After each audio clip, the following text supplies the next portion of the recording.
Anda kembali menyaksikan NTV Sport. Bung Ropan, kita melanjutkan lagi. Tadi kita sudah bicara soal permainan Kamis malam. Namun sekarang mungkin kita bisa sedikit melihat ke depan, 26 Maret nanti kita mau melawan Vietnam lagi nih. Tapi di kandangnya Vietnam, di Hanoi. Kemenangan kemarin mungkin bisa menjadi modal begitu ya bagi tim Garuda. Namun bagaimana untuk di tanggal 26 nanti ini? Mungkin pertama-tama pemain, tadi sudah ada 2 pemain naturalisasi yang bermain di pertandingan kemarin. Apakah nanti betul? Kan? Kalau untuk tanggal 26 Maret nanti, apakah kemudian pemain naturalisasi lain yang kemarin belum sempat turun ke lapangan, Ragnar, bisakah mereka ikut bertandingan? Kalau bicara Tom dan Ragnar itu kan yang menjadi dambaan dari semua orang pencinta sepak bola Indonesia melihat ini. Tapi mereka sudah ada dalam daftar, sudah didaftarkan. Tinggal penyelesaian akhir. Tadi info yang saya dapat bahwa segera rampung. Artinya sebelum tanggal 26, batas tanggal 25, keduanya ahli federasi sudah dapat. Dan mereka sudah bisa bermain. Nah, kita butuh Tom, kita butuh Ragnar. Karena kan dua lini ini yang kurang. Kalau belakang sudah oke. Tinggal kita punya tengah dan juga punya depan. Ada Ragnar di depan akan jauh lebih bagus. Pasti akan ada perubahan skema. Dengan kehadiran Tom juga ada pemain-pemain yang dikorbankan. Dibandingkan yang kemarin kan. Pasti kita ada bisa lihat bersama-sama lagi ya, mungkin Bung Ropan, dari skema permainan yang kemarin. Kalau seandainya nanti Ragnar dan Tom memang betul-betul bisa main di tanggal 26, apakah tadi siapa yang akan dikorbankan, siapa yang akan menjadi pemain cadangan terlebih dahulu begitu ya, dan tidak dimasukkan langsung? Perubahan, tapi kalau bicara dengan Ragnar masuk di depan, pasti mungkin Hoki tidak dimainkan lagi. Ini kan posisi yang ada. Nah, kalau di depan dengan 3-4-3, berarti salah satu akan anak. Kalau Hoki tidak ada, Rafael Struijk yang akan masih dimainkan. Apakah Jakob Sayuri akan main? Nah, itu ditentukan oleh STY. Ya, yang pasti Ragnar akan mendapatkan satu tempat, ya, dengan tidak ada di lini tengah begitu ya. Di depan Ragnar. Kalau Tom di tengah. Ya. Kalau di tengah ini ya kita tinggal lihat apakah Jakob atau Witan. Ya, karena kalau bermain dengan 4 itu Jakob, Ivar, Ferdinand sudah ada. Tinggal tentunya apakah Witan dipertahankan atau Jakob Sayuri dipertahankan di sisi flank. Kita akan tunggu. Kalau di belakang kan nggak ada perubahan. Jordi belum bisa main cedera. Elkan Bagot belum bisa bermain cedera. Pasti masih tetap akan bertahan dengan Jay Ises, Rido, dan Justin Hubner. Ini yang paling enak. Penjaga gawang mungkin masih Adi Satrio karena belum tahu apakah Nadeo akan bermain. Dilihat kesembuhan dia.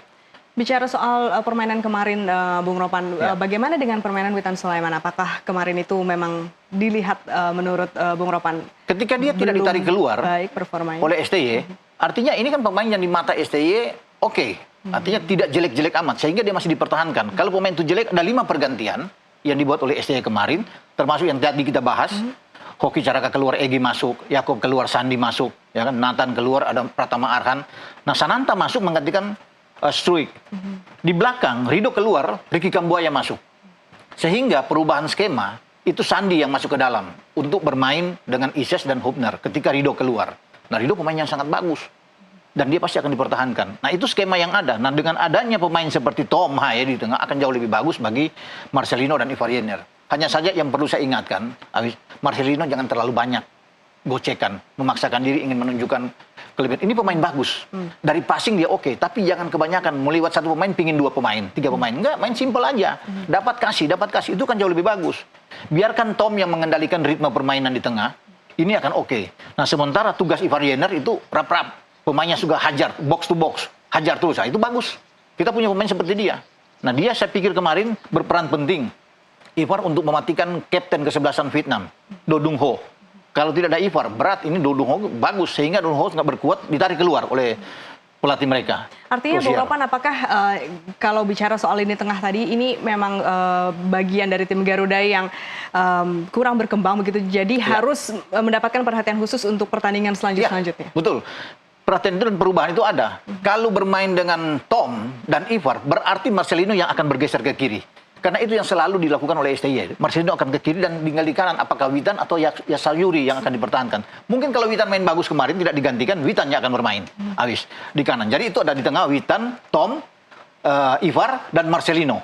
Di depan Ragnar, Rafael Struijk. Tinggal salah satu lagi. Apakah Ramadan Sananta bisa dimainkan? Atau Jakob yang akan didorong lebih ke depan. Nah, itu yang kita akan tunggu. Tapi yang pasti 2 tempat ini kalau Tom ada dengan Ragnar sudah dapat mereka. Mereka yang akan bermain. Saat ini Indonesia kan berada di posisi kedua ya dengan 4 poin. Ya. Jika kita menang besok, artinya kita punya 7 peluang poin besar ya. untuk ada peluang gitu ya untuk masuk ke babak ketiga kualifikasi. Seperti apa sih kansnya Indonesia ini? Kalau... Kuncinya besok. Jadi dua-dua punya kunci. Setelah kita menang, kita kan jangankan menang, imbang aja udah bagus. Akan membuat Vietnam itu di ujung tanduk. Makanya Vietnam akan habis-habisan. Itu pertandingan penentuan buat mereka. Kalah, aman kita. Karena kita akan balik pada bulan Juni dengan 2 kandang. Irak tanggal 5 dan Filipina tanggal 11 Juni. Semua bermain di Indonesia.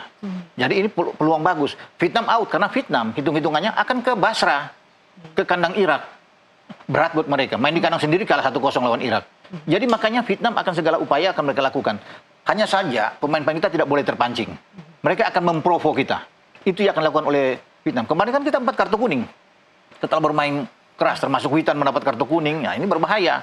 Jangan sampai terulang lagi banyak pemain dapat kartu tidak bisa bermain melawan Irak. Nantinya Vietnam akan bermain keras pasti untuk memancing emosi kita. Itu yang mereka lakukan karena mereka butuh menang. Kalau mereka kalah out, habis. Kita dapat 6 poin dalam 2 pertandingan ini, tenang kita. Kan 7 poin. Sudah sulit untuk bisa dikejar. Berat. Dari tim Vietnam sendiri tadi Bung Ropan mengatakan mereka akan berjuang habis-habisan begitu ya. Iya. Pemainnya siapa sih yang harus menjadi perhatian begitu ya oleh tim Garuda ini yang harus diwaspadai begitu dari Vietnam? Hwang Du kemarin oke bermain, tapi dia karena Isyes bermain bagus, Tien Lin masuk di babak kedua tidak mengubah juga keadaan. Do Dung Ho juga saya bilang tadi bertarung head to head dengan Ivar Jenner, tidak bermain dengan bagus. Mereka boleh bermain dengan pressing tinggi, tapi mereka tidak mendapatkan peluang. Itu yang menjadi PR bagi Trosier sebagai pelatih. Ya, kalau mereka harus mendapat peluang, ya ini menjadi tanda tanya. Bermain di kandang harus banyak menciptakan peluang. Kalau enggak berat. Nah, kita beruntung punya back-back yang bagus sekarang. Jadi kekhawatiran itu kan tadinya ada Elkan nggak bisa main, Jordi nggak bisa main, tapi Isyes ada. Dia bermain memperlihatkan kualitas dia. Ya, memang pemain berkelas. Jadi kita menaruh banyak harapan juga kepada Jay ya nanti ya untuk pasti. 26 Maret ini untuk kembali bermain seperti kemarin. Kita butuh pemain yang tenang di belakang, mengontrol permainan belakang. Itu kita butuh dan ada di Jay Isyes. Nah, kalau Tom ada, kita butuh di tengah orang yang punya ketenangan juga. Jadi ini klub bagus di antara tengah dan belakang kita. Begitu. Tinggal di depan aja, tapi mudah-mudahan Ragnar bisa mengubah keadaan.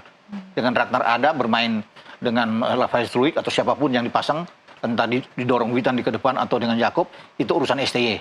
Dia lebih tahu dengan kombinasi yang ada di skema permainan kita. Bagaimana kalau kita bicara Irak tadi, pertandingan Indonesia kalau bertemu dengan Irak, ini mungkin tantangannya berbeda lagi ya, karena terakhir sepertinya Indonesia kalah cukup jauh. Ya, 2 kali bahkan di Piala Asia juga kita kalah kan? Iya, jadi apakah perhatiannya juga sama seperti yang harus kita persiapkan untuk melawan Vietnam, atau ini harus ada perhatian yang lebih begitu karena memang ini sejarah Indonesia bermain dengan Irak berbeda juga kekalahannya? Pasti akan berbeda ya. Kita kalah 5-1 di Basra, tapi kemudian di Piala Asia kita agak ini dapat 3-1 ya. Sekarang kita sudah dengan perubahan, ada pemain-pemain seperti Jai bermain, Tom, Ragnar, tentunya kan sudah berubah. Kita punya permainan. Apalagi kalau kita bisa menang lawan Vietnam di Hanoi, akan jauh lebih bagus motivasi kita untuk menjamu Irak dengan permainan yang berbeda. Kita rasa kita bisa mengamankan mereka. Kalau kita menang di Hanoi, dengan Irak nggak usah menang. Hitung-hitungannya draw, aman dengan Irak. Baru kita pukul Filipina. Namun tidak boleh anggap enteng juga Filipina. Kemarin mereka memberikan perlawanan sengit terhadap Irak. Irak cuma menang 1-0. Itu pun di 6 menit terakhir. Muhammad Ali bisa membuat gol. Jadi kita harus perhatikan juga, harus fokus terhadap Filipina. Kuncinya kita lawan besok di Hanoi. Menang aman, Aswi. Menang itu aman. Udah posisi kita enak tuh. Untuk bisa membuat sejarah lolos putaran ketiga. Kemenangan kita nanti yang kita harapkan di pertandingan 26 Maret, realistisnya ini berapa skor akhir, Bung Ropan? Tidak akan banyak kalau bicara dengan skor ya. Mungkin 1-0 dapat. Karena ini kan dalam posisi 2 tim yang berimbang. Ya mungkin 2-1, 1-0 akan terjadi. Ya, tapi kita tidak usah terlalu memaksakan. Kalau kita bisa menang 1-0, oke. Ya kan? Tapi kan kita imbang juga cukup. Dapat 4 poin. Udah enak buat kita. Yang menjadi sulit adalah Vietnam. Karena mereka harus melakukan laga tandang melawan Irak yang berat di Basra. Hanya 1 kali mereka kandang menjamu Filipina. Kita masih punya 2 kandang yang kita bisa manfaatkan. Jadi itu hitung-hitungannya yang bisa kita dapatkan. Sekarang kan sudah di peringkat 138 dari 142 peringkat FIFA.